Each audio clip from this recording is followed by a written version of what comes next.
3, ela começa com física térmica. Claro que eu peguei mais ou menos a ordem da prova azul do Enem, porque o Enem inverte as ordens, né? Então, depois das questões de eletricidade e magnetismo, vem a parte de calor. O Enem gosta muito da parte de calor. Tem que cuidar que aqui tem muita questão teórica, tá? Então tem que saber o conceito bem direitinho. O que é calor? É energia em trânsito. Opa, deixa eu ligar a caneta aqui. Energia em trânsito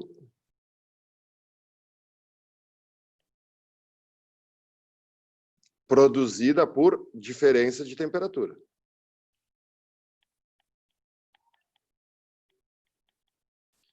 Se não tiver diferença de temperatura, não tem calor.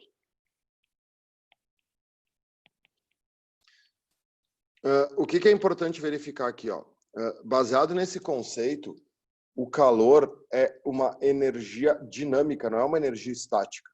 O grande problema do calor é que a gente fala errado. Eu tô com calor. Não, tu não tem calor. O calor não é teu para te ter, né? Um corpo não pode ter calor. Calor é uma coisa que se ganha ou que se perde. O calor necessita da existência de, no mínimo, 2 sistemas. E não é só isso ainda, né? Tem que ter, no mínimo, 2 sistemas e esses 2 sistemas têm que estar em temperaturas diferentes. Senão, não vai ter a troca de energia. Então, como o calor é uma troca, essa troca acontece de 3 maneiras. Por condução, por convecção ou por irradiação. A condução é de molécula para molécula. Então, a condução exige contato. A condução é a troca de calor clássica quando tu encosta em alguma coisa. Sempre que tu fizer contato, tu vai sentir que aquela coisa ou tá com uma temperatura maior ou tá com uma temperatura menor que a tua. E aí, nesse momento, vai ter a troca de energia. Então, é de molécula para molécula. Só tenha um cuidado aqui. Quando a gente fala de molécula para molécula, muitas vezes o nosso cérebro entende como substância sólida. Não sei por que isso, né? Cara, a condução ela ocorre de sólido para sólido, de sólido para líquido, de líquido para gás. É só tu ter 2 sistemas com temperaturas diferentes em contato. Tipo assim, tu toma café, tu bota leite quente na xícara. Tá, daí quando tu pega a xícara, tu sente, né, a cerâmica da xícara quente. O leite aqueceu a xícara por condução, então foi uma condução de um fluido para um sólido. Então isso é perfeitamente possível de acontecer. Agora, a convecção só ocorre em fluidos. A convecção é a maneira pela qual os fluidos se aquecem. A convecção existe por causa da diferença de densidade. O fluido aquecido é menos denso do que o fluido resfriado. Então, o quente sobe e o frio desce. Ela é a causadora dos ventos na atmosfera. Ela é a maneira pela qual uma chaleira de água se aquece. Então, é bem importante. E, para a Terra, provavelmente a mais importante de todas seja a irradiação. A irradiação é a única que ocorre no vácuo. Então, aqui tem muitas perguntas, né? Só um pouquinho, deixa eu desfazer ali. Aqui vai ter muitas perguntas. O calor necessita de meio material para se propagar? Não. Dá para te propagar o calor através de ondas eletromagnéticas. Essas ondas eletromagnéticas se propagam no vácuo, elas não necessitam de meio material. Qual é que é o nome clássico da onda eletromagnética? Infravermelho.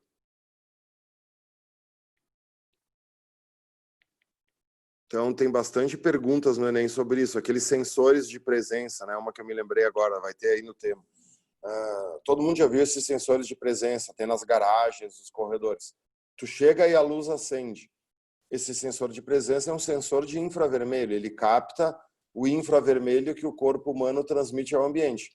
Por quê? Porque o corpo humano está a 36,5 graus e o ambiente não vai estar a essa temperatura. Então, né, o corpo humano, quando tu entra no ambiente, o sensor capta um aumento no infravermelho do ambiente e aí ele acende a luz, aí ele liga a luz. Beleza? Lembrou disso, Aninha? A Tef entrou também. Bem-vinda, Tef. Tudo certo? Oi, tudo. tu tiver alguma dúvida, Tef, só falar, tá? Aham, pode deixar. Tá acordada, Tef? Tá com uma voz de sono? Tô. Certo? Beleza. Saudades de vocês, tô com saudades de dar aula ao vivo, meu Deus. Então, olha Nossa. só. Olho no olho, né? A melhor coisa que tem. Tá. Por que eu deixei 3 espaços aqui? Basicamente, a calorimetria tem 3 formas. O quimacete, o quimolese e a capacidade térmica. As 3 caem direto no Enem. Então, quantidade de calor sensível é a massa vezes o Czinho vezes o ΔT. Então, aqui vai ter um monte de transformação de unidade, né? Às vezes o Enem usa o SI, às vezes o Enem usa a prática. Então, o calor, ele vem às vezes em... Vamos usar só para unidades aqui, ó. Basicamente, tem 2 unidades para calor. No SI, ele é medido em joule, mas ele vai vir em joule ou caloria. Depende a prova. A massa vai vir em grama ou quilograma. E a variação de temperatura que tanto faz, né? Vocês se lembram que a variação de temperatura pode ser grau Celsius ou Kelvin, porque é variação de temperatura. Cuidado com isso, tá? Eu não estou dizendo que 1 grau Celsius é a mesma coisa que 1 Kelvin, mas a variação de 1 grau Celsius, aumentar ou diminuir 1 grau Celsius é a mesma coisa que aumentar ou diminuir 1 Kelvin. E aí quem manda nisso é o Czinho. Como é que tu vai saber qual que tu usa? Se tu usa a prática ou se tu usa o SI? Depende do Czinho, depende do calor específico. Todo mundo acaba decorando o Czinho da água, só que o Czinho da água está em unidades usuais, né? Não o SI. O Czinho da água padrão, o Czinho da água padrão, que todo mundo decora, é 1 caloria por grama grau Celsius. Só que isso, na URGS, vai virar 4.200 joules por quilograma grau Celsius. Tu vê, é a mesma coisa, só que em unidades diferentes, né? E é bom saber de cor, vou botar aqui no cantinho, ó. É bom saber de cor que 1 caloria é aproximadamente 4,2 joules. Isso, às vezes, pode te salvar um exercício. Mas o Enem tem por característica dar a maioria das coisas. A URGS, às vezes, que é meio sapeca e não dá tudo que tu precisa. Depois, o que nós temos? O quimolesa, né? Então, o quimacete muda a temperatura. O quimolesa, quantidade de calor latente, é a massa vezes o L. E aí, a mesma coisa aqui com as unidades, tá? E aí, o que é o L? É o L da transformação do estado físico. Então, tu vai ter o L de fusão, tu vai ter o L de solidificação, tu vai ter o L de vaporização, tu vai ter o L de liquefação. Aqui é a mesma coisa, tá? Aqui ele vai vir em calorias ou em joules. E a massa também vai ser gramas ou quilogramas.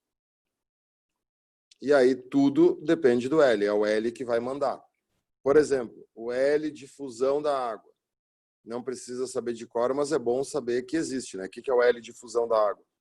80 calorias por grama. O que isso quer dizer? Se tu tiver 1 grama de gelo a 0, tu tem que dar 80 calorias para ele virar água a 0.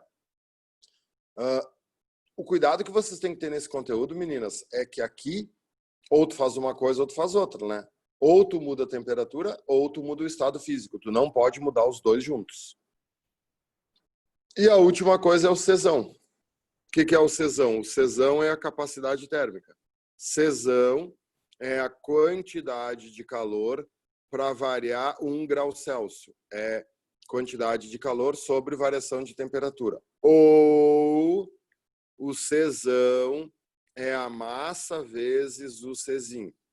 Aqui tem que ter um cuidado teórico, porque muita gente confunde Czão com Czinho. Como eles são diretamente proporcionais, a água tem muito Czinho, a água tem muito calor específico, então ela tem muita capacidade térmica. Sim, é verdade. Mas qual é a diferença? A diferença é a massa. Então a PUC já perguntou isso algumas vezes. O Czão é uma característica do corpo e o Czinho é uma característica da substância. O Czinho é do material, da substância.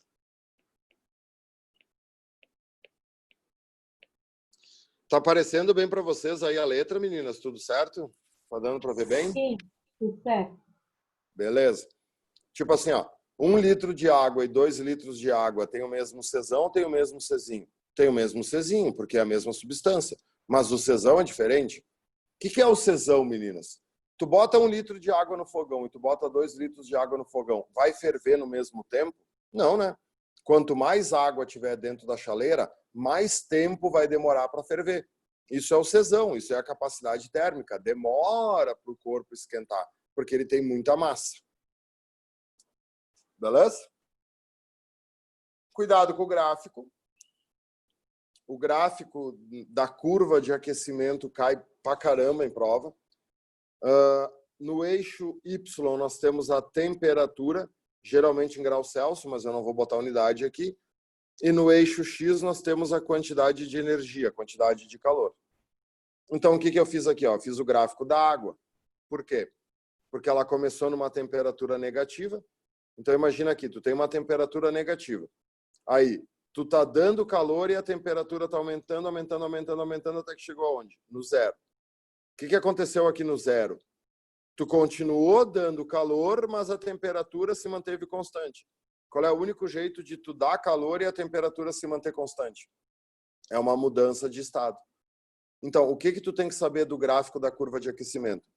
As diagonais sempre são calor sensível.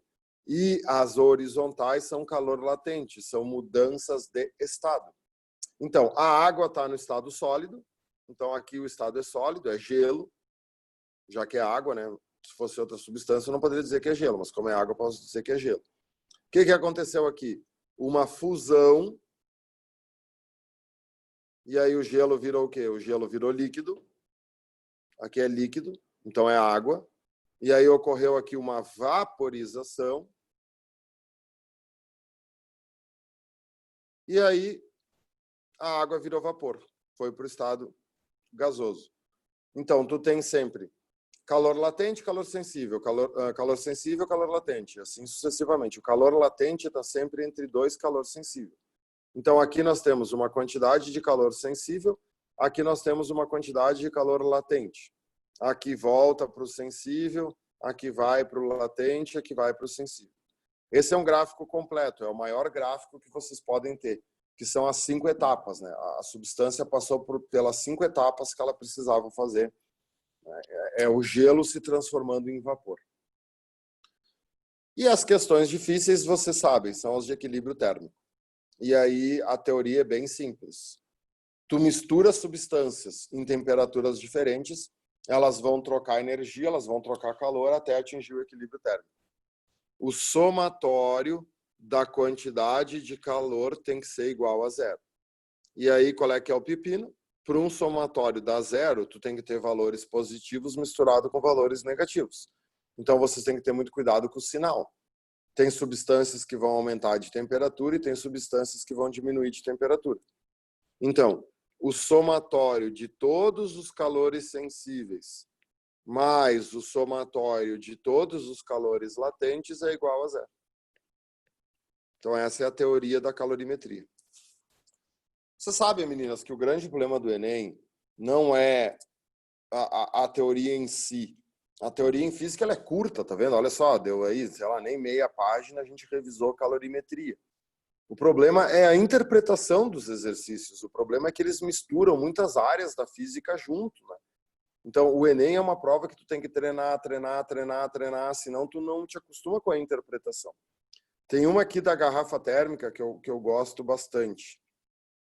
Essa aqui, ó. Vamos fazer junto essa número 6 aqui. Então, tu vê, o problema dessa questão, ela mistura física, ela mistura matemática, a compreensão do texto é difícil. Então, vamos lá. Uma garrafa térmica tem como função evitar a troca de calor entre o líquido nela contido e o ambiente, mantendo a temperatura do seu conteúdo constante. A garrafa térmica também é chamada de calorímetro. Qual é a função da garrafa térmica? Ser um isolante. Uma forma de orientar os consumidores na compra de uma garrafa térmica seria criar um selo de qualidade como se faz atualmente para informar o consumo de energia dos eletrodomésticos. O selo identificaria 5 categorias e informaria a variação de temperatura do conteúdo da garrafa depois de decorridas 6 horas do seu fechamento, por meio de uma porcentagem do valor inicial da temperatura de equilíbrio do líquido na garrafa.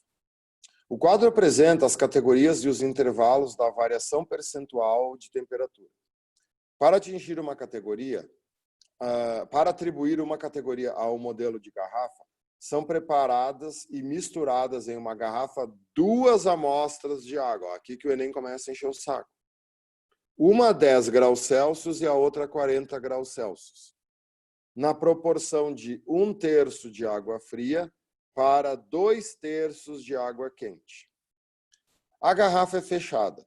6 horas depois, abre-se a garrafa e mede-se a temperatura da água, obtendo-se 16 graus Celsius. Qual o selo deveria ser posto na garrafa testada? Tá, daí como é que é o tipo do selo? O selo A temperatura variou menos que 10. O selo B variou entre 10 e 25, o selo C entre 25 e 40, o D e o E, assim sucessivamente. Tá, então qual é que é o pepino dessa questão? Eu não tenho a temperatura inicial, né? Se ele tivesse me dito, a água foi colocada lá dentro a 30, tá, e daí de 30 foi para 16, tá, beleza, aí era só fazer uma matemática ali, regrinha de 3 básica, e eu conseguiria ver qual é o selo da garrafa. Mas o que o Enem fez? Ele disse que dentro da garrafa foi colocada uma mistura. Foi colocado 1/3 de água a 10 graus e 2/3 de água a 40. Então, antes de eu ver a variação de temperatura que ocorreu dentro da garrafa, eu tenho que ver o equilíbrio térmico desses 2 líquidos. Qual é a vantagem aqui? Não tem troca de estado, porque a água 10 está líquida, a água 40 está líquida. Então, eu só estou envolvendo o calor sensível. Então, o que eu sei? Equilíbrio térmico, beleza. O somatório da quantidade de calor vale 0. Olha como sempre tu tem que ir para a teoria. Então, a quantidade de calor sensível da água fria mais a quantidade de calor sensível da água quente tem que dar 0. Física, quanto mais vocês se organizam, mais felizes vocês vão ser. Eu gosto de fazer assim ainda, eu coloco as temperaturas em cima. A água fria, ela está a 10 graus Celsius. Para onde que ela vai? Ela vai para a temperatura de equilíbrio, que eu não sei qual é que é. A água quente, ela está a 40 graus Celsius. Para onde que ela vai? Ela vai para a mesma temperatura de equilíbrio que eu quero descobrir. Então, agora eu abro a fórmula, é só MC delta T. Então, MC delta T mais MC delta T igual a 0. Tá, agora que vem o problema, né? 1/3 de água fria para 2/3 de água quente. E aí começa a confusão. Aí o pessoal começa a usar fração, começa a fazer um monte de coisa. Vocês têm que facilitar a vida de vocês, né? No momento que ele falou que é 1/3 e 2/3, qual é o melhor jeito de pensar? Tá, qual é a massa total? A massa total é 3. Inventa, né? Já que é 1/3 e 2/3, a massa total é 3. Tá, então, o que é 1/3 de 3? É 1, né? Então, qual é a quantidade de água fria? 1. Qual é o Czinho da água? 1. Tá vendo que o Enem não deu, né? Tu tinha que saber de cor. Por que ele não precisou dar? Porque se tu deixasse o Czinho sem botar nada, ele ia se cancelar no final. Mas já é mais fácil botar 1 porque tu sabe de cor. Qual é a variação de temperatura da água fria? T menos 10. Ó, é aqui que tu pode errar. Ó. Se tu fizer 10 menos T, vai dar tudo errado. Porque é sempre o final menos o inicial. Mas, qual é a massa de água quente? O dobro, né? Então é 2.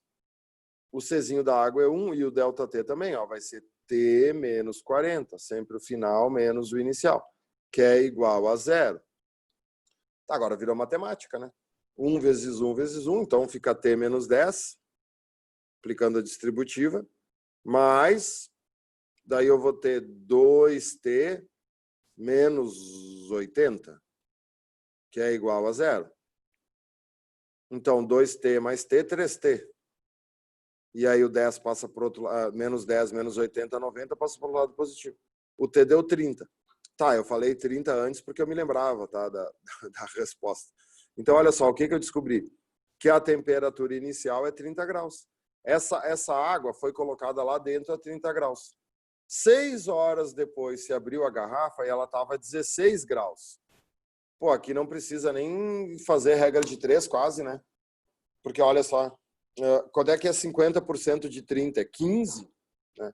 Então, se a água ficou a 16, ela não chegou a baixar 50%, ela não teve 50% de variação, ela teve um pouquinho menos, né? Sei lá, 48, 49, teria que calcular. Então, qual é que foi a variação dela? A variação dela foi entre 40 e 55, tu vê que aqui é bem espaçado o valor, né? Então, essa garrafa vai ser classificada como categoria D. Ela é uma categoria D.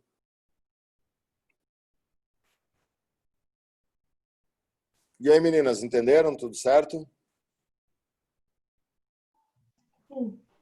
Aham. Vê, Tef, não é tão difícil, né, Tef? Só que o enunciado enrola muito, né? Pois é.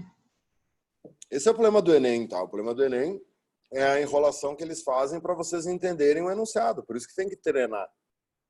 Mas o cálculo em si era simples, era misturar o dobro de água a 40 com, né, metade de água a 10.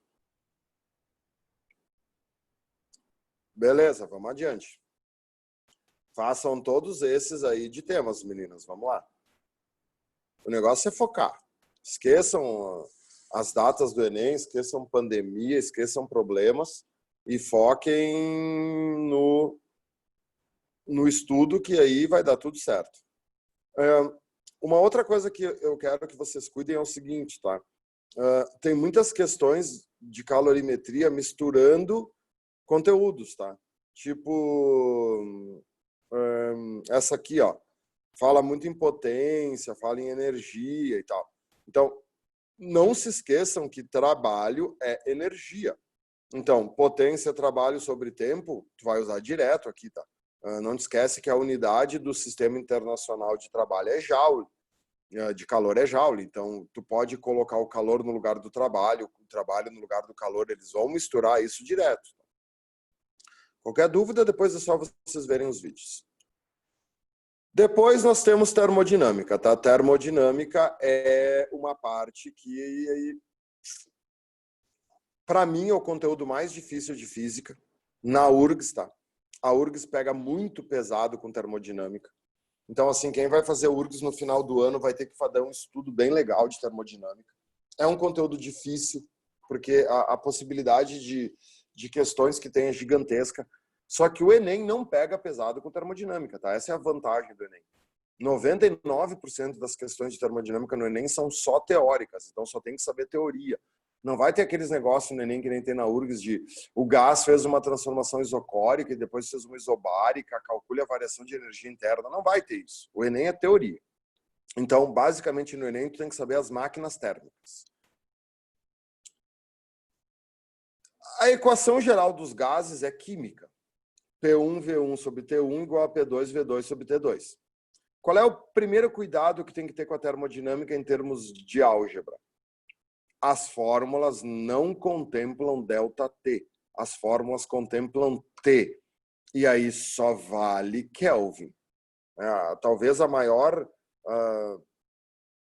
pega-ratão da URGS é que eles nunca dão a temperatura em Kelvin. Então aqui, já vamos botar bem grande aqui em cima, ó. Sempre Kelvin. Agora a caneta deu umas falhadas aqui na parte de cima, ela nunca é muito boa. Tá, mas aqui eu tô... Nossa. Tô tentando escrever sempre Kelvin, tá, meninas? Não tá fácil. Mas anotem aí, ó. Sempre Kelvin. Não usa grau Celsius. Por que antes a gente podia usar grau Celsius? Porque era ΔT. Agora não é ΔT, agora é T. Então, P1V1T1 igual a P2V2T2. E aí, PV igual a nRT. Equação geral dos gases, Clapeyron. Essa aqui resolve muito problema teórico. Não te esquece que o N é o número de mols, e aí tu sabe fazer isso lá em química, e o R é a constante universal dos gases.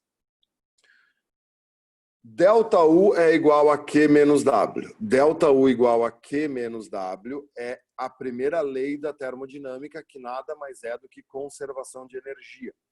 Quando tu dá calor para um gás, na vida real, esse calor nunca vai se transformar integralmente em trabalho, senão o rendimento seria 100%. Então, uma parte do calor vira trabalho, a outra parte sobra. Essa sobra causa variação de energia interna. O que tem que saber aqui para resolver as questões teóricas?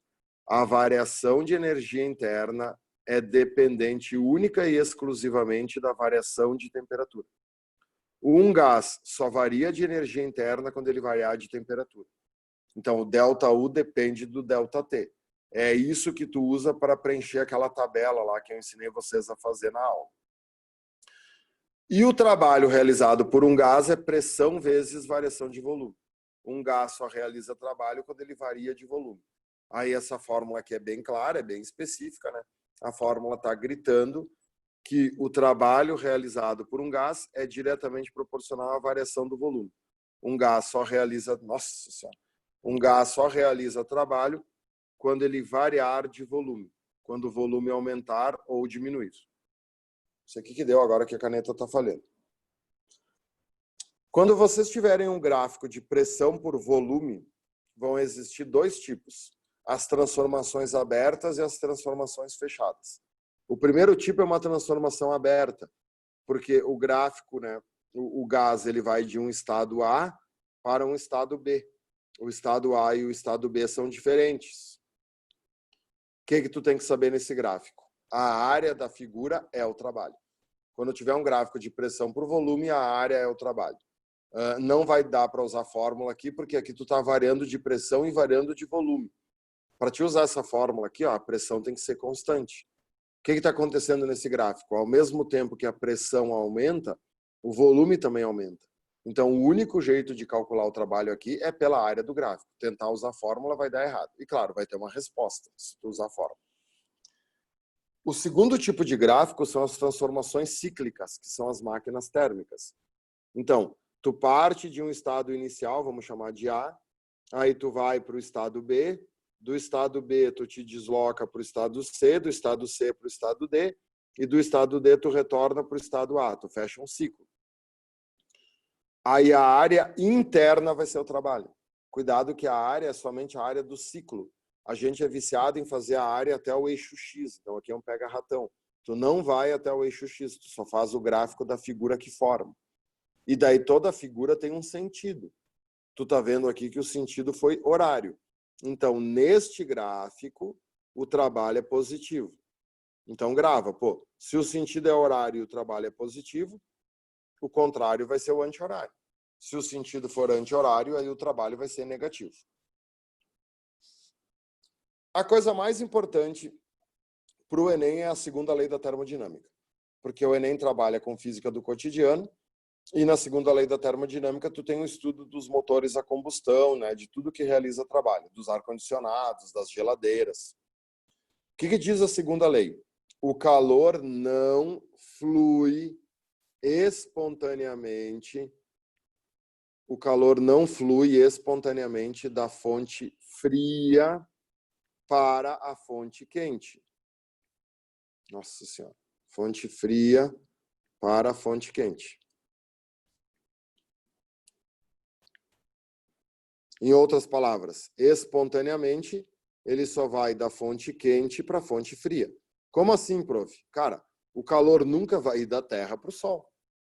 Porque a Terra é a fonte fria, o Sol é a fonte quente. Então, espontaneamente, o calor sempre vai da fonte quente para a fonte fria. Então, se ele não pode ir espontaneamente da fonte fria para a fonte quente, é impossível que uma máquina que opera em ciclos tenha rendimento de 100%. Porque daí a fonte quente vai esfriando e a fonte fria vai esquentando.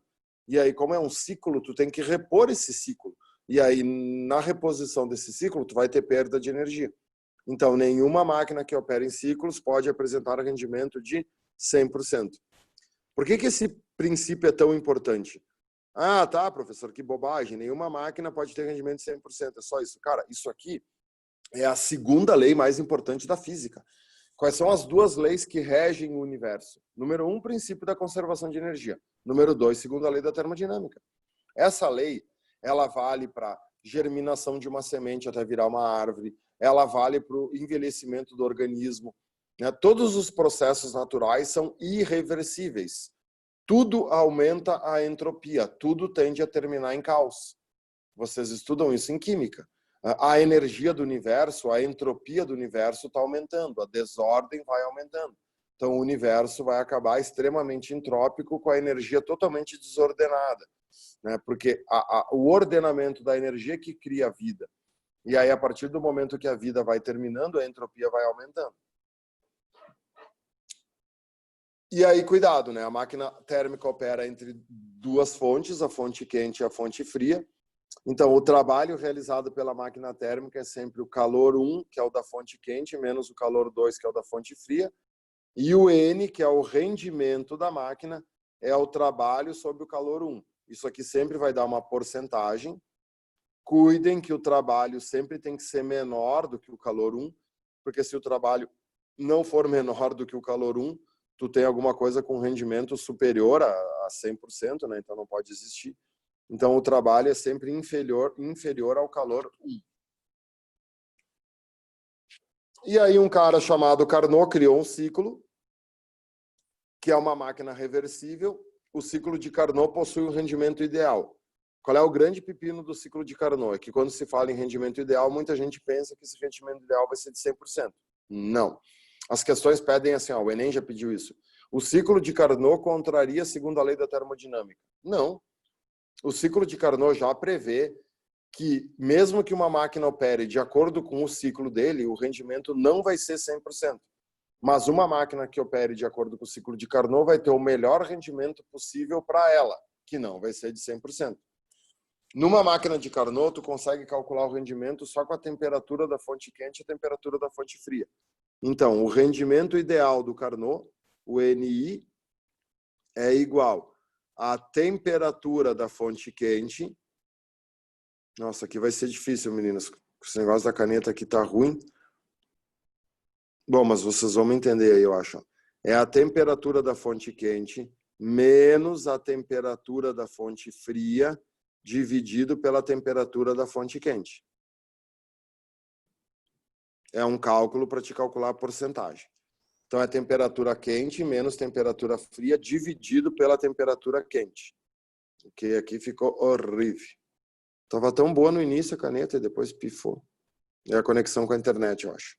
E lembrem-se que esse rendimento ideal, aqui eu coloquei NI, tá? De rendimento ideal. Esse rendimento ideal, ele é sempre inferior, ele é sempre superior ao rendimento real. Na realidade, ela vai render menos do que isso. E aí, meninas, o número de questões disso aqui são infinitas, tá? Não para nunca. Então, assim, tem coisas difíceis sobre isso. Deixa eu limpar tudo aqui, ó.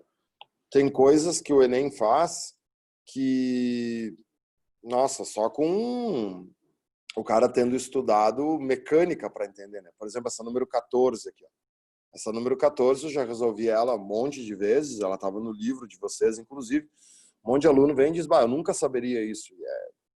Dá para fazer por dedução? Dá, mas é uma questão muito difícil. Então, esse é o pepino do Enem, né? Tu tem que acertar aquelas que tu sabe, porque vai ter as que ninguém sabe. Olha a loucuragem disso aqui, ó. O motor de combustão interna, o que é o motor de combustão interna? Dos carros, né? Qual é a diferença entre combustão interna e combustão externa? Na combustão externa, tu vê o fogo. São as máquinas a vapor. Tu toca fogo numa caldeira, tu fica vendo lá o fogo na caldeira. Daí a caldeira esquenta a água produz vapor e faz o motor funcionar. Então isso é uma combustão externa. Num carro, no motor a gasolina, tu não vê a explosão. A explosão está dentro do motor, então é combustão interna. É uma máquina térmica cujo ciclo consiste em 4 etapas: admissão, compressão, explosão, expansão e o escape. Por isso que se chama motor 4 tempos. Essas etapas são representadas no diagrama da pressão em função do volume. Nos motores a gasolina, a mistura ar-combustível entra em combustão por uma centelha elétrica, é a famosa vela, né? Os motores têm que ter uma vela para produzir a combustão. Para o motor descrito, em qual ponto do ciclo é produzida a centelha elétrica? Tá, então, olha o que a questão está pedindo. Em que ponto desse gráfico começa a combustão? Em que ponto desse gráfico ocorre a explosão? Tá, daí tu tinha o ponto aqui, o ponto A, né? Esse ponto A, esse ponto B aqui vai e volta, porque isso aqui é a etapa que o combustível vai sendo admitido ou vai sendo expelido. Aí o que tu tinha que ver aqui, ó? Bom, o que acontece aqui, né?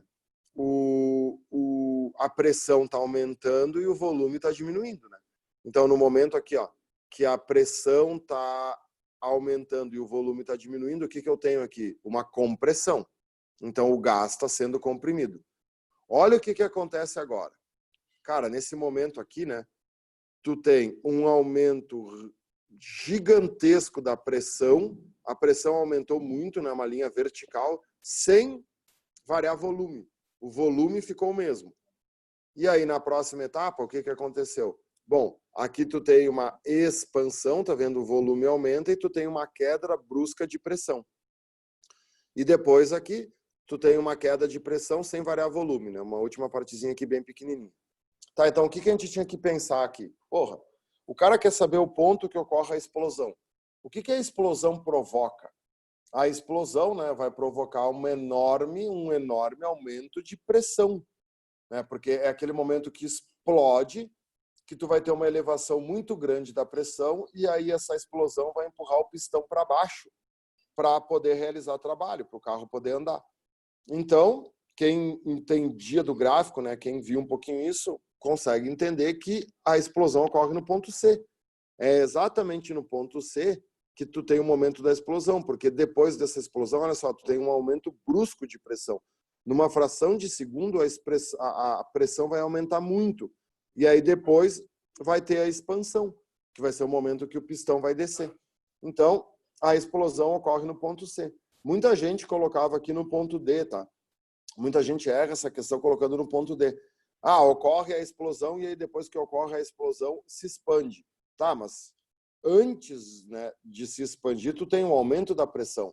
O aumento da pressão, né, essa parte do gráfico aqui, que é a parte que a pressão aumenta, só ocorreu por causa da explosão. E a questão diz que quem causa a explosão é a vela. Então a explosão tinha que ser antes desse aumento de pressão. Mas é uma questão difícil, né, meninas? Não é uma questão fácil. Tem que pensar bastante. As outras, eles vão falar muito de eficiência, muito, né, de ciclo de Carnot, né, de não poder ter, né. Olha essa questão 15 aqui, que não foi do Enem de segunda aplicação. Ó. Aí é bem teórico, por isso que eu falei para vocês que tem que estudar a teoria. Ó. Aumentar a eficiência na queima do combustível dos motores a combustão e reduzir suas emissões de poluentes é a meta de qualquer fabricante. É também foco de uma pesquisa brasileira que envolve experimentos com plasma, o quarto estado da matéria que está presente no processo de ignição. A interação da faísca emitida pela vela de ignição com as moléculas do combustível gera o plasma, que provoca a explosão liberadora de energia que, por sua vez, faz o motor funcionar. Tu vê, ele fez um texto aí que não tem nada a ver com a questão. Aí olha a pergunta.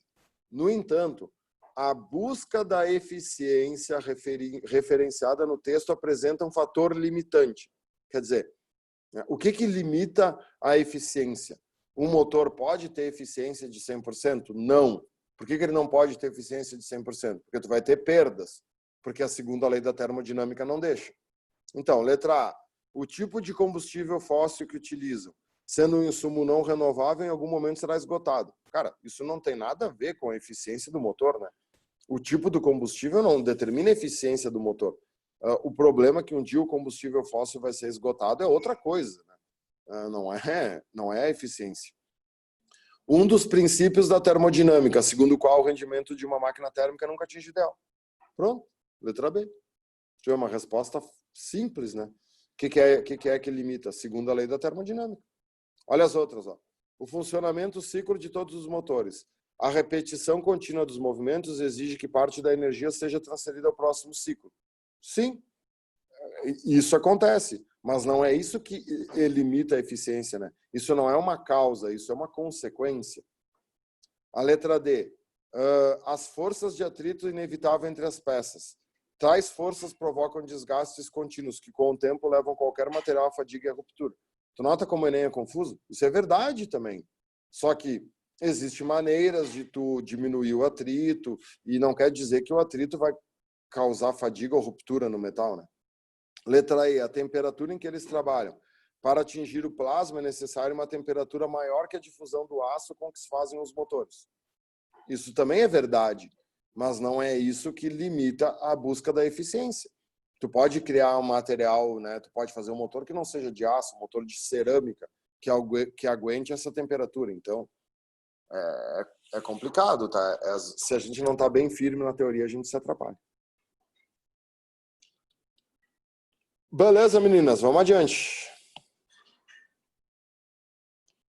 Façam todos esses temas de termodinâmica, tem umas coisas bem legais aí.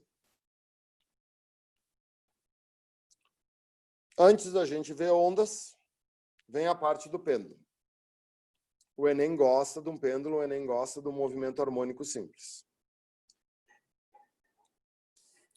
O pêndulo é MHS. MHS se chama movimento harmônico simples. O movimento harmônico simples tem equações bem complicadas, tem equações que envolvem seno, que envolvem cosseno, mas isso não cai no Enem. O que tu tem que saber? Duas abordagens. Primeira, a abordagem energética. Um pêndulo ele trabalha entre duas posições, entre as posições extremas e entre a posição de equilíbrio que fica aqui no meio. Nas posições extremas, a velocidade vale 0, porque ele sempre para poder voltar. Então, o que acontece? Ele não tem velocidade, mas ele tem altura. Quem que é a energia mecânica nessa posição? A energia mecânica nessa posição é a potencial gravitacional.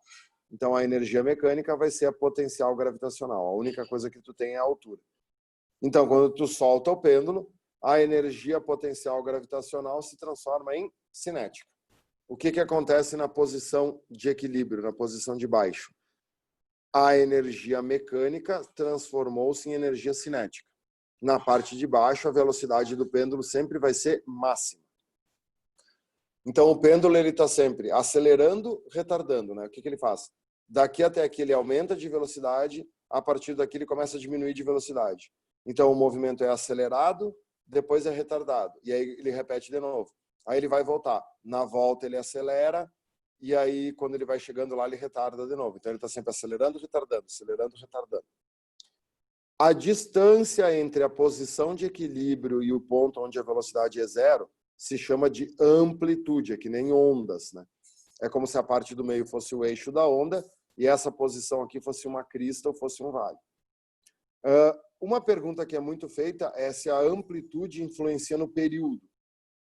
O pêndulo é um movimento repetitivo, ele vai e volta, que nem MCU, só que o MCU fica girando. Todos os movimentos repetitivos em física têm frequência e têm período. O período de um pêndulo é 2π dividido pela raiz quadrada do comprimento do pêndulo dividido pela gravidade. Essa fórmula aqui já caiu várias vezes na URGS. Tá? O que tem que saber dessa fórmula? O período é diretamente proporcional à raiz quadrada do comprimento. Olha que beleza, a caneta voltou a funcionar bem. Então, claro, né? Essa fórmula diz que o período depende de duas coisas, do comprimento e da gravidade. A gravidade só vai se alterar se tu mudar o pêndulo de lugar. Tem questões que dizem que tu vai levar o pêndulo para a Lua, lá na Lua a gravidade diminui, mas a maioria das questões explora esse negócio do comprimento. Tá? Então, o único jeito de mudar o período de um pêndulo sem mexer na gravidade é alterando o comprimento. Tu vê, ó, não é mexendo na amplitude, é um pega-ratão. O que acontece aqui, meninas? Olha só. Vou chamar um quadro branco, tá? Quem nunca pensou nisso se atrapalha por causa do seguinte. Ó, eu pego um pêndulo e eu solto o pêndulo daqui. Aí o que ele faz? Ele vai fazer o movimento, então ele vai, chega lá e volta. Se eu aumentar essa amplitude aqui, ó, se eu largar o pêndulo mais de cima, ele aumenta de velocidade, ele vai e volta mais rápido. Sim, só que tu aumenta a distância que ele percorre também. Então é muito engraçado, dá para fazer isso em casa, né? Só pegar uma cordinha e botar um pezinho. Se tu soltar a cordinha de um ponto bem perto aqui da posição de equilíbrio, ele vai voltar bem devagarinho. Se tu cronometrar o tempo que ele leva para ir daqui até aqui, e se tu cronometrar o tempo que ele leva para ir daqui até aqui, tu vai ver que o tempo é exatamente o mesmo. Porque conforme tu aumenta a amplitude, ele aumenta de velocidade. Então, o período, isso é, o tempo para dar uma volta, para fazer uma oscilação, não depende da amplitude, só depende do comprimento. Só cuidem que ele é diretamente proporcional à raiz quadrada do comprimento. O que isso quer dizer? Se tu quiser que o período dobre, se tu quiser que isso aqui aumente 2 vezes, isso aqui vai ter que aumentar 4 vezes. Porque a raiz quadrada de 4 é 2. Então, tu tem que mexer muito no comprimento e aí tu vai mexer pouco no período. A gente é muito acostumado a fazer aquela proporção quadrática, né? O período depende do quadrado, né? Não, aqui não é o quadrado, aqui é na raiz quadrada, é o contrário. Beleza? E aí, como o Enem trabalha com física do cotidiano e a URGS também, seguido cai aquelas questões de relógio de pêndulo. Todo mundo já viu um relógio de pêndulo, aqueles relógios bonitos de parede que o pêndulo fica balançando. O que o pêndulo faz no relógio de pêndulo? Ele marca o segundo.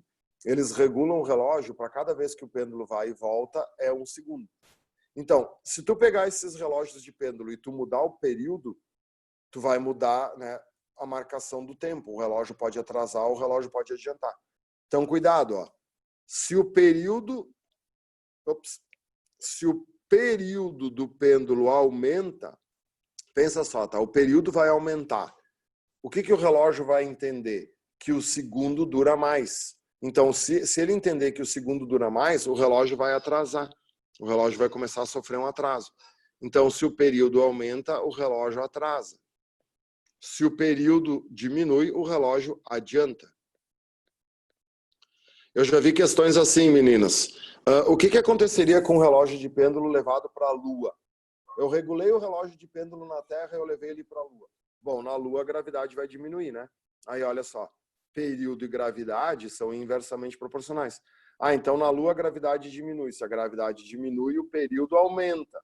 Então, se o período aumenta, o relógio atrasa.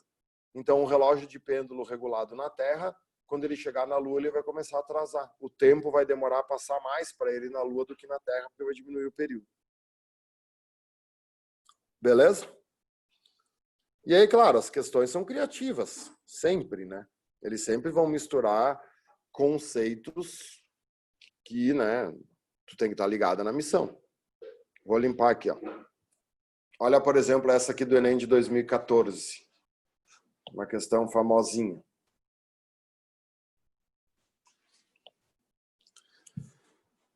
Christian Huygens, em 1956, criou o relógio de pêndulo. Nesse dispositivo, a pontualidade baseia-se na regularidade das pequenas oscilações do pêndulo. Para manter a precisão desse relógio, diversos problemas foram contornados. Por exemplo, a haste passou por ajustes. Até que, no início do século XX, houve uma inovação. Que não é quem, né? Que foi sua fabricação usando uma liga metálica que se comporta regularmente em um largo intervalo de temperaturas. Desprezando a presença de forças dissipativas, considerando a gravidade constante, para que esse tipo de relógio realize corretamente a contagem do tempo, é necessário que Tá, então olha só. O relógio de pêndulo, ele funciona com um pêndulo que vai e volta.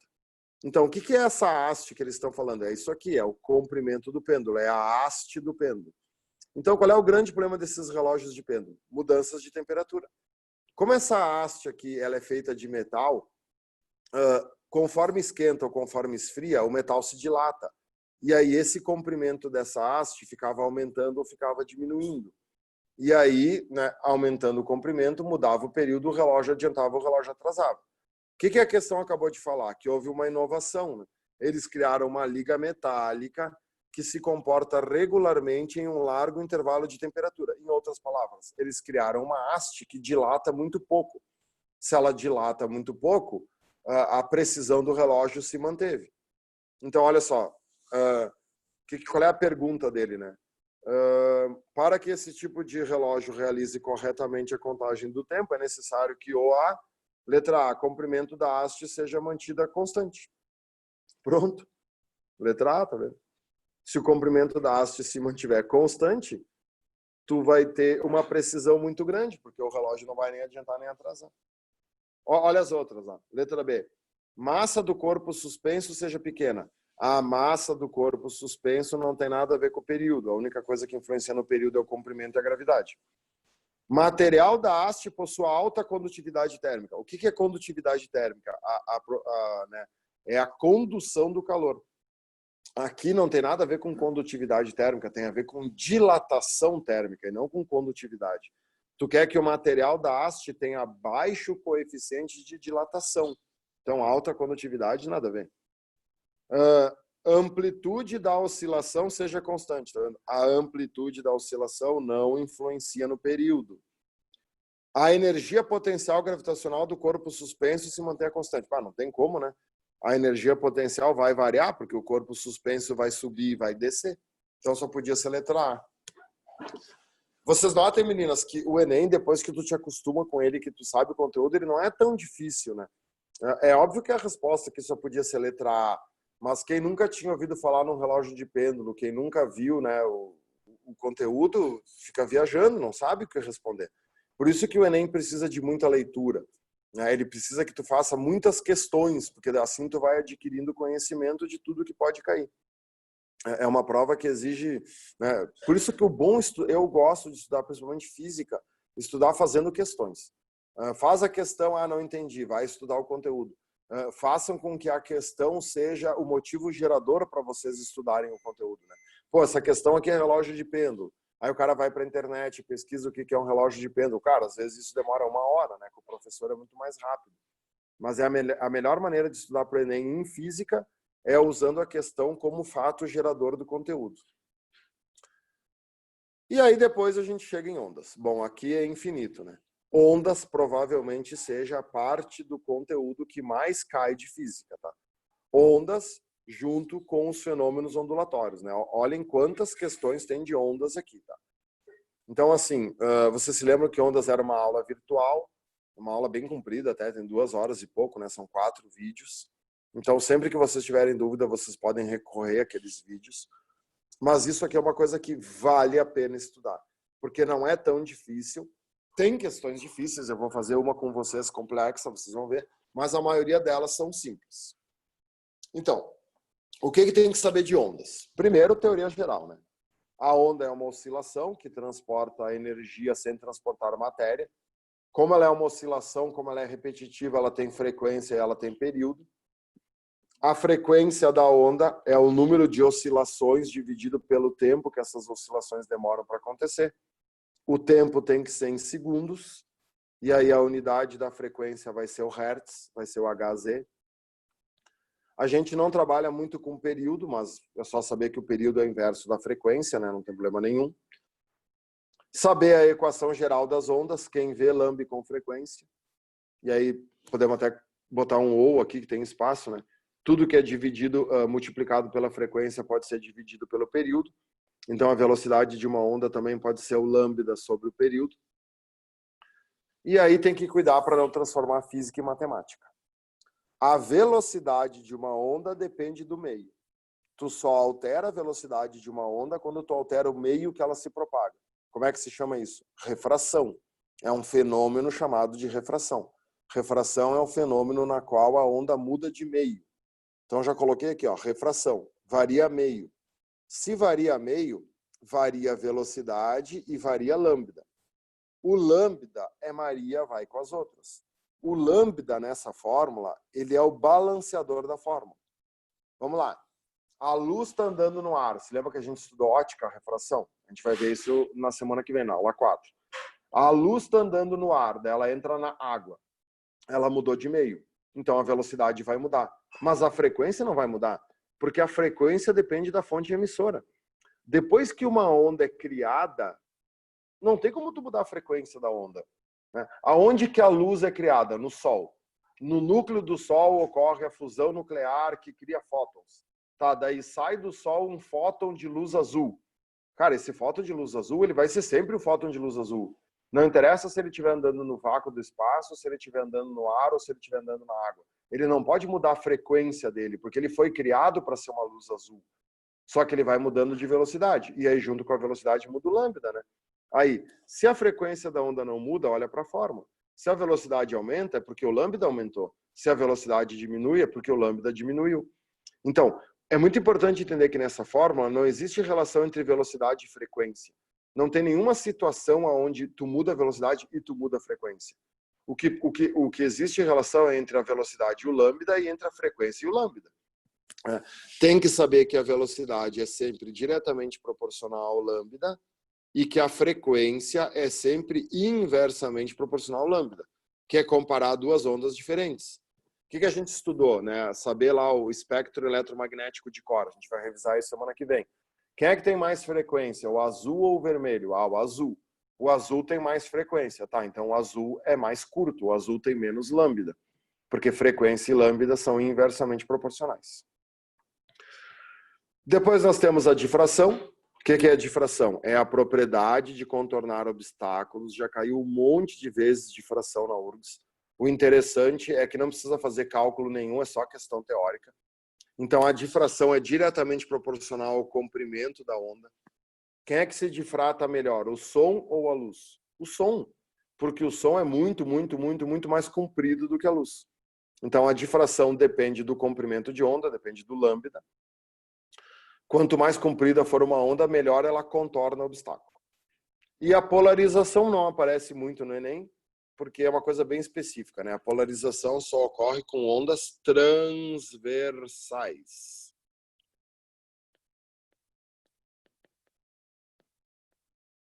A luz pode ser polarizada, porque ela é transversal. O som não pode ser polarizado, porque o som é longitudinal.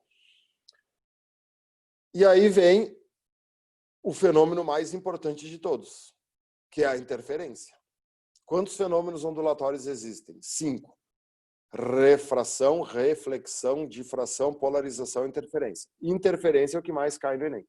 As questões mais difíceis do Enem são de interferência. Vocês vão ver, a gente vai fazer algumas juntos aí. A interferência possui um monte de casos particulares. A interferência ocasiona a ressonância, ocasiona o batimento. A interferência ocasiona o que está aqui em cima, que são as ondas estacionárias. Então vamos revisar aqui em cima já. Tu tem aqui uma onda estacionária. O que é uma onda estacionária? É uma onda presa. Ela cria um nó. Uma onda estacionária, ela não tem crista e vale. Esses pontos aqui onde ocorre a interferência destrutiva se chama nó, e esses pontos aqui, tanto de cima quanto de baixo, se chama ventre. Por que a onda é estacionária? Porque ela é presa. Isso aqui é a corda de um instrumento musical, né? Tu dedilha a corda de um violão, tu cria uma onda estacionária na corda. A corda fica vibrando para cima e para baixo no mesmo lugar. Então, uma onda estacionária, ela não se propaga, a velocidade dela é zero, porque ela está parada ali nos dois pontos. E aí, qual é o maior pega-ratão? A distância entre dois nós consecutivos é meio lambda. É lambda sobre 2. Porque a onda inteira, ela tem toda a crista, ela tem todo o vale. Então, aqui tu só tem meia onda. Para te ter uma onda inteira, tu tem que ter, né, isso aqui se chama é a tetinha. Para te ter uma onda inteira, tu tem que ter 2 tetinhas, porque tu tem que ter 3 nós consecutivos. O que tem que cuidar com a interferência? A interferência pode ser construtiva ou destrutiva. E aí, quase todas as questões do Enem difíceis trabalham com o mesmo conceito. Tu tem que atrasar ou adiantar a onda em meio lambda. É isso que vocês têm que gravar para poder fazer os exercícios difíceis. Que história é essa de meio lambda? Olha só. Por isso que eu deixei um papel quadriculado aqui. Ó. Vamos fazer aqui. Deixa eu aumentar um pouquinho aqui, ó, antes de fazer, tá? Aí acho que vocês vão enxergar melhor. Vamos limpar tudo aqui e vamos fazer um eixo principal aqui. Vou fazer uma onda com dois quadradinhos aqui. Então o eixo principal vai estar aqui. Então vamos fazer bem bonitinho. Ó. Uma onda 2x2. Ó. Ela tem 2 quadradinhos de amplitude e 2 quadradinhos de comprimento aqui. Então ela fica bonita aqui. Vamos fazer assim, ó. Deu, desse tamanho aqui, tá? Então, olha só. O que eu tenho aqui? 2 lambdas, né? Eu fiz 2 ondas inteiras. O que é o lambda? A distância quando a onda começa a se repetir. Então, eu parti daqui. Tá, daí o que eu fiz? Eu subi, desci. Quando eu cheguei aqui, eu voltei para o ponto que eu estava. Então, isso é um lambda. Então, essa onda foi composta de 2 lambdas. Tá. Aí imagina que essa onda encontre outra onda igual a ela. Tá? Então, vamos desenhar aqui embaixo uma outra onda igual a ela. Então, vai ter o eixo principal, vou fazer de preto. Então, a onda vai ter, né, 2, 2, 2, 2. Ó, façam bem bonito aí. Se essas duas ondas se encontrarem exatamente desse jeito que eu desenhei, o que nós temos? A onda 1 se encontrando com a onda 2. As ondas estão em fase, se chama. Como assim elas estão em fase? Cara, a crista de cima está se encontrando com a crista de baixo. O vale de baixo está se encontrando com... Né? Quando elas estão em fase, a interferência vai ser construtiva. As ondas se somam. Se eu quiser que essa interferência seja destrutiva, basta eu atrasar a onda de baixo ou eu adiantar a onda de cima em meio lambda. Como assim? Olhem só, pensem comigo, tá? Então, tu pega a onda de cima, tá? Então, vamos fazer lá. A onda de cima não mudou. Vamos mudar a onda de baixo. Então, 2 quadradinhos, 2 quadradinhos. Opa, aqui já dei uma erradinha aqui. Tá. Beleza. Aí, o que acontece, ó? Eu pego a onda de baixo agora e eu atraso ela ou adianto ela em meio lambda. Tá? Como eu fiz o desenho começando aqui, eu vou atrasar ela aqui. Eu vou começar aqui do canto, tá? Se eu atrasar ela em meio lambda, olha o que vai acontecer. A onda vai começar daqui agora, porque eu atrasei ela. Tá, então, né, o desenho vai ficar assim, ó. Olha o que está acontecendo agora. Eu tenho sempre crista encontrando com vale, né? Olha para a onda de cima e olha para a onda de baixo. Ah, essa crista de cima se encontrou com esse vale de baixo. Esse vale de cima encontrou com essa crista de baixo. Então, a partir de agora, a onda está formando uma interferência destrutiva. Antes era construtiva, né? No primeiro desenho aqui é construtiva, porque elas estão em fase.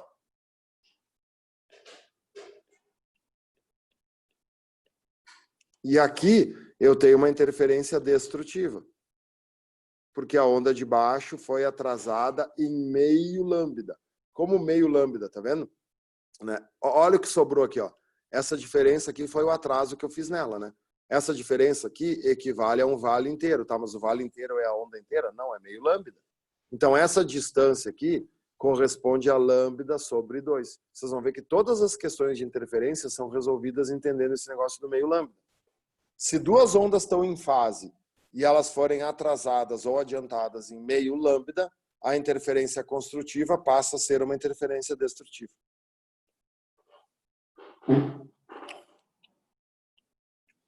Beleza, meninas? Tudo certo? Conseguiram copiar aí? Ficou muito difícil?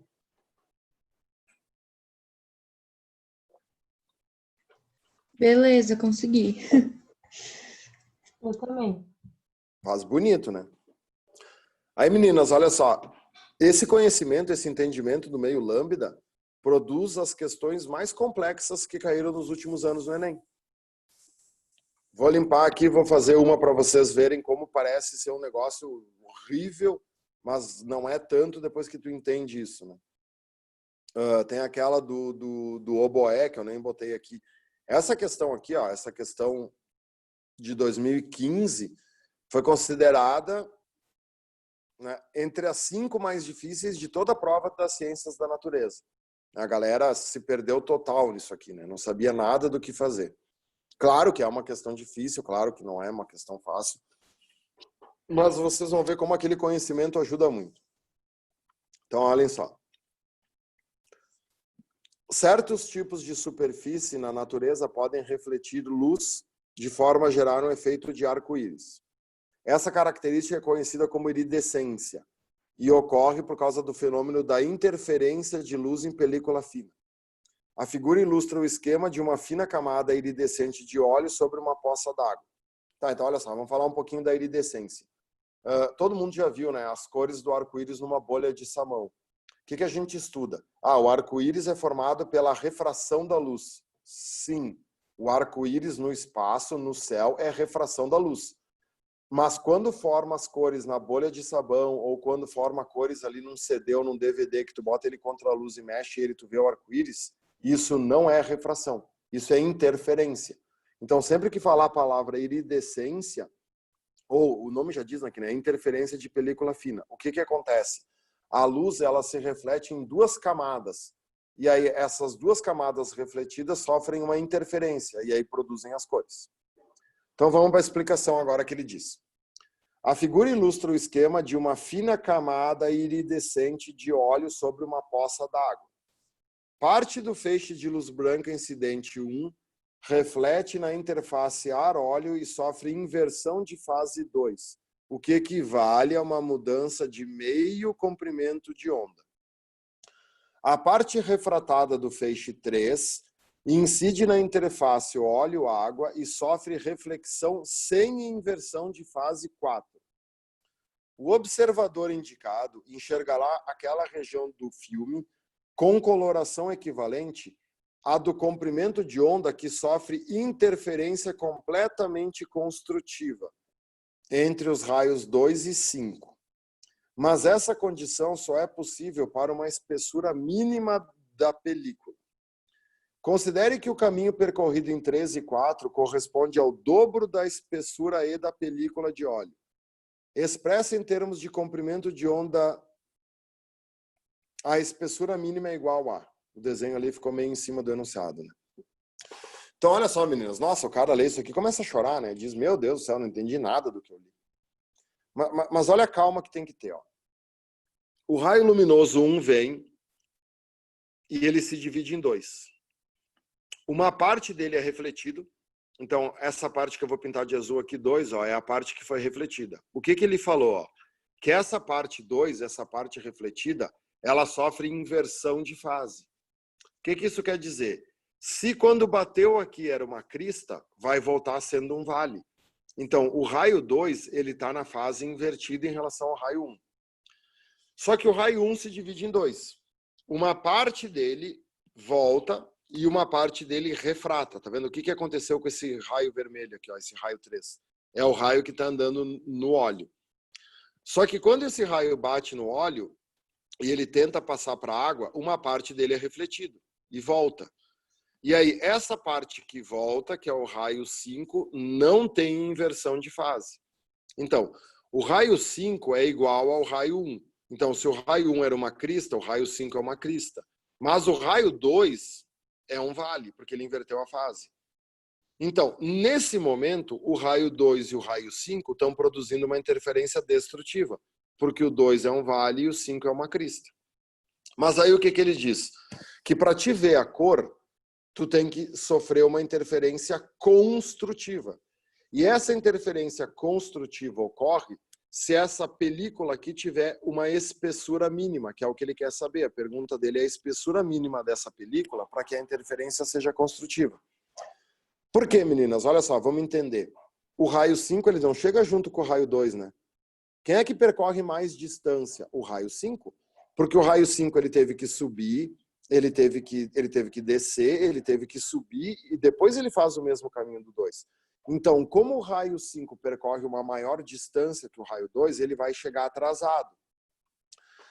Quanto que ele tem que chegar atrasado? Agora que é interessante da questão. Tu tá vendo que esse caminho 3 e esse caminho 4, aqui eu vou repetir, ó, eles são diagonais, né? Eles fizeram assim, ó. Só que olha o que o Enem fez, é isso que deu confusão. Ele mandou desconsiderar isso. Ele disse, ó, considere que o caminho percorrido em 3 e 4 corresponde ao dobro da espessura E da película de óleo. Quer dizer, o que ele está dizendo? Cara, eu sei que esse caminho é diagonal, mas considera que ele está indo e voltando numa linha reta. Porque se esse caminho corresponde ao dobro da película E, é porque tu faz o caminho E na descida e o caminho E na subida.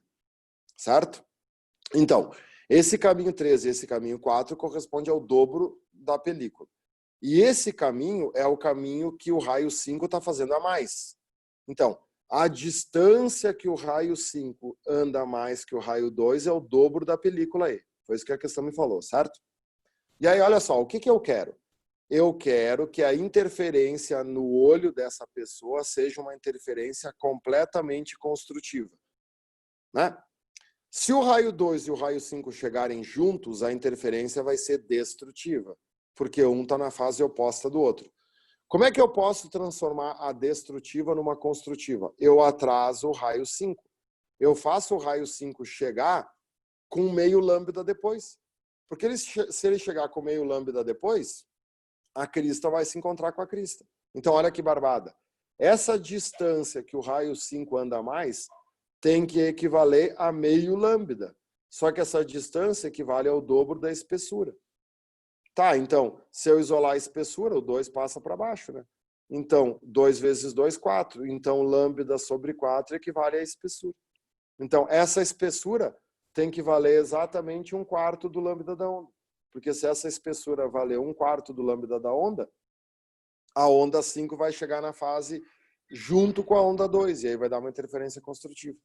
Então, tu vê uma questão horrível de entender, mas a solução dela é simples, desde que tu entenda que essa distância tem que valer meio lambda para que a interferência destrutiva se torne construtiva. Mas fazer isso sozinho lá no dia da prova era difícil. Entenderam, meninas? Acharam muito ruim? Nossa, eu fiquei tonta lendo essa questão. É ruim de entender o desenho aqui. É bem ruim. Mas vocês entenderam a minha explicação? Sim. Aham.